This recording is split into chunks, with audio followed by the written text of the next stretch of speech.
I want to talk to you today about the present moment, or the now, as it's also known. When you think about time, time is usually considered to be a long, straight line. And in that long, straight line, on the left side is the past, and on the right side is the future. So if we're talking about the now, most would say, oh, well, the now must be right in the center. But the moment that you touch that center, it is no longer the now. So the now is the only moment we have, and it can't be laid out on this line. And if you think about it, everything in the past was at one time the now, and everything in the future will be the now. So it's a very complicated but simple concept. It's complicated because we don't live in the now. We don't tend to live that way. We tend to spend our life being distracted by things, thinking too much about the past or planning too much. And some have said that when you spend too much time thinking about the past, you get depressed. And when you think too much about the future, you get anxious. So why not live here in the now? So I have a couple of quotes that I think are really applicable for this. The first one is from T.S. Eliot, and he said, "All past and future is present in the now." So when I shared that with you earlier, that wasn't a unique thought that I had. Many people have said that. And of course, the really famous person of our day that talks about the now is Eckhart Tolle.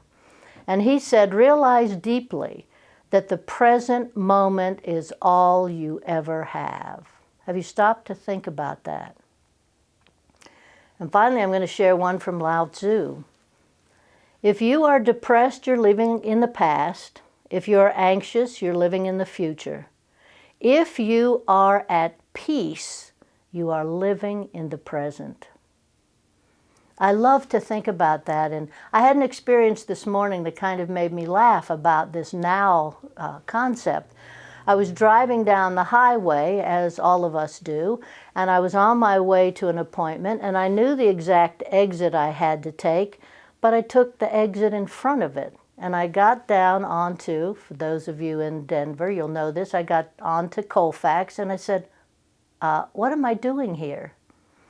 Well, I can get to my appointment from that direction, but what struck me was I was not in the now when I was driving. That's a scary thing, to think that we drive and we don't think too much about what we're doing when we drive.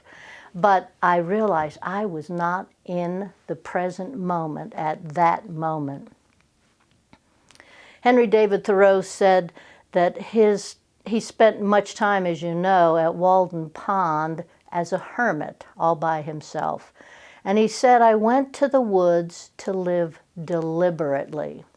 That's what it is to live in the now. It's to live deliberately, deliberately. Think about it, all nature, plants, animals, insects, they all live in the present moment. That is all they know, is the present moment. They don't go out into the woods and have conversations about the past or the future. They live in this present moment. I think when you look at firefighters, they have to live in the present moment because there could be catastrophic results for themselves if they didn't live in the moment. There are so many situations we could talk about where people are made to live in the now, and still sometimes we fail living in the now. Many years ago, a book was written by Spencer Johnson. He was the guru of Who Moved My Cheese, and he wrote one called The Present. It's a great little story. It was written in 2003. It's a small book. But the whole premise behind it was this young man is seeing this older person who keeps talking about the present. And this young man, it's a coming-of-age book for him, is trying to figure out what's the present, because he's thinking it's like a gift that you get at Christmas.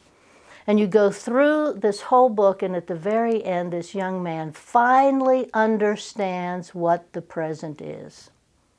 And the present is the now. Doing everything in that moment is a gift. Bill Keane, who wrote Family Circus many years ago, and his son is still writing it, said, "Yesterday's the past, tomorrow's the future, but today is a gift. That's why they call it the present." One of the things I love to think about also is Sharon Salzberg is a Buddhist meditation teacher, and she talks about the importance of concentrating or paying attention, and that's really what the now is really paying attention. So let's put down our cell phones and stop watching so much social media. Let's turn off the TV. I'm not saying all the time, but if we really want to practice living in the now and have a life that really has meaning for us, then I am encouraging everyone to consider those things that pull you out of the now and sit them aside and spend some time in the real now. Maybe take walks in nature. But I just really encourage you to have the life you want, to live that life that is high expectancy and high joy. Live in the now.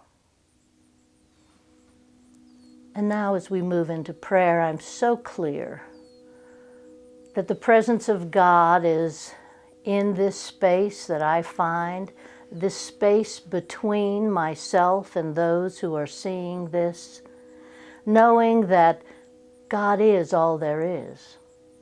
God is that perfect wholeness, peace, beingness. God always shows up in the now, and I'm so thankful for that. And I know for each person who is hearing this that they too can be part of this now, that they can share this absolute allness that I choose to call God. So I know that each person listening to this is able to find ways to practice the now, to be in that space of absolute knowing, absolute clear attention on their path in this life. Whatever that might be, the small moments, the big moments, but they understand what the now is for them and how it shows up. I'm so thankful to know that as each one of us does this, that life looks different. And I'm so thankful for the truth of this prayer. The truth that each one of us lives every moment, and that power that's greater than we are is right there with us, and that we are living in the now. So I release this prayer into that creative law, that law that says yes to what we really believe, and I know that this prayer is unfolding right now. Thank you, Spirit. I release this and let it go, and so it is.